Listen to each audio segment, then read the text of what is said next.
c'est que ils sont tous polarisés à un moment donné dans la séquence précise sur une seule chose. Et après, il n'y a que ça sur laquelle ils se montrent. Et alors, on en fait des bombes sur tout TF1, France 2, France 3 et tout ça. Et le reste, c'est hors champ. On n'en parle pas. Et ça, c'est terrible. Nous, dans nos émissions, c'est bien qu'on parle de nouvelles personnes. Vous avez raison, Rizlaine, de faire ça. C'est bien. Voilà, c'est ça que je voulais dire aussi. C'est que c'est vrai que Jamel Debbouze est devenu une sorte de mentor.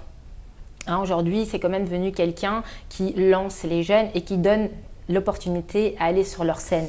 Mais ce sont aussi des jeunes qui travaillent et qui ne lâchent pas l'affaire. Ouais. C'est-à-dire qu'indépendamment, ils ont leur boîte de production. Kevin Razi a sa société de production, par exemple. Shirley Soignon, c'est une jeune, c'est un peu la jeune Whoopi Goldberg en fait d'aujourd'hui, qui a aussi sa société de production et qui est en train de cartonner aujourd'hui au Canada. Donc c'est quand même… Ils ne lancent pas ces jeunes-là pour les lancer et parce qu'ils sont issus de banlieue. Quoi que ce soit. Non, c'est parce qu'ils ont vraiment un talent et ils veulent… Alors j'ai dit que toi, tu es né, tu as grandi en Belgique. Est-ce que vous, là-bas, vous aviez eu les mêmes problèmes, les jeunes en Belgique issus de la diversité et de l'immigration rencontrent les mêmes problèmes que les jeunes d'ici, de France? Eh bien, écoutez, je trouve que c'est vraiment une très très bonne question et merci de la poser. Parce que c'est vrai que bon, moi, ça fait 5 ans maintenant que je suis arrivée à Paris et il y a une différence. C'est différent. Déjà, nous n'avons pas la problématique des banlieues. Enfin, je suis de Bruxelles déjà, donc je suis belge, mais de Bruxelles. On n'a pas cette problématique des banlieues. Il n'y a pas des banlieues, je veux dire, autour qui sont stigmatisées, quoi que ce soit.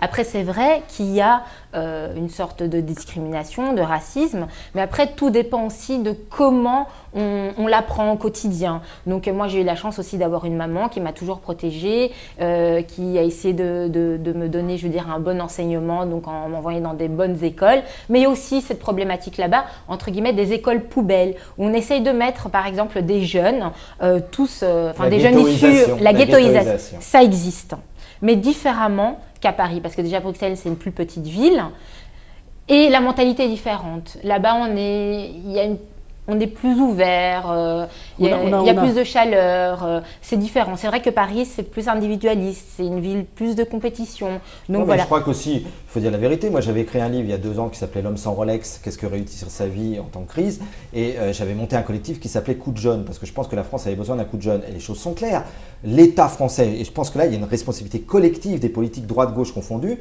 n'a pas fait grand-chose pour sa jeunesse depuis 50 ans au sens général du terme. La France, c'est pas son qualité de base et encore moins pour les jeunes issus de la diversité.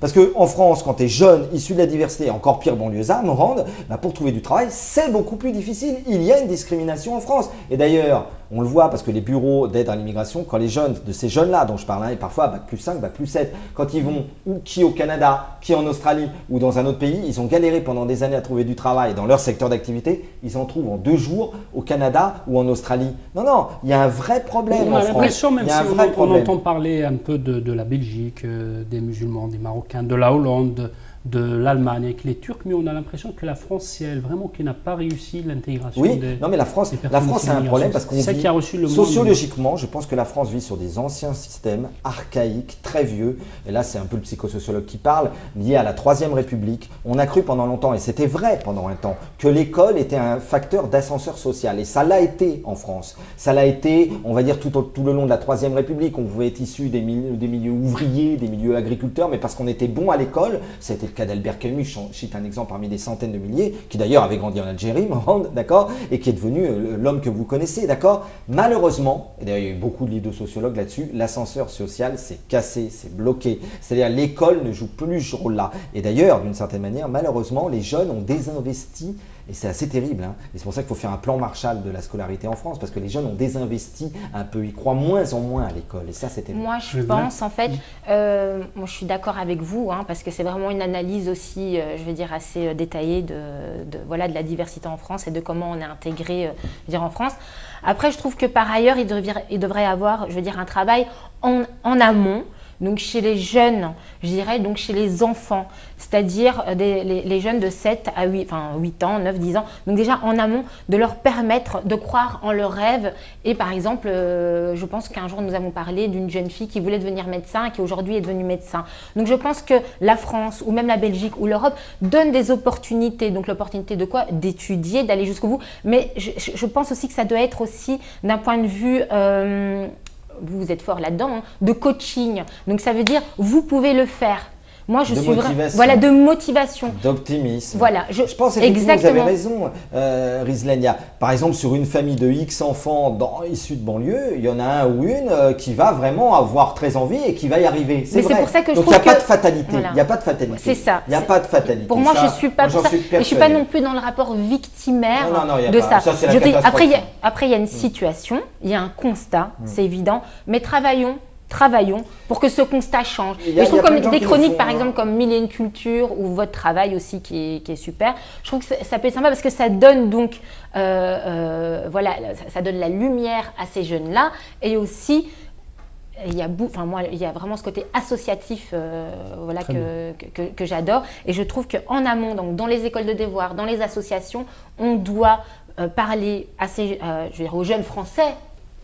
Parce que ce sont des jeunes Français même d'origine, voilà, aux jeunes Belges, hein, voilà, parce que moi je suis belge et j'ai travaillé dans une école de devoir où je disais ça, les enfants, vous voulez devenir policier, vous voulez devenir médecin, vous pouvez le faire, même si on vous dira non, c'est vous qui devez croire en vous. On a eu beaucoup de chroniques sur les gens justement qui ont réussi, laquelle tu préfères? Celle de Marguerite Baran-Kitsé. Alors, donc Marguerite Baran-Kitsé, c'était lors voilà, de sa remise du prix de la Fondation Chirac. Et cette femme, comme je vous l'avais dit la fois où c'était parmi les premières en plus, hein, ouais, je me rappelle bien. C'est ça, tout à fait. Et elle m'a énormément touchée parce que quand je l'ai vue, ça m'a rappelé aussi mon amour en fait associatif et mon amour des enfants. Et je l'ai trouvée vraiment très touchante. Très bien, on va regarder alors cette chronique. Hein. On va revoir un extrait de la chronique de Rizlenia.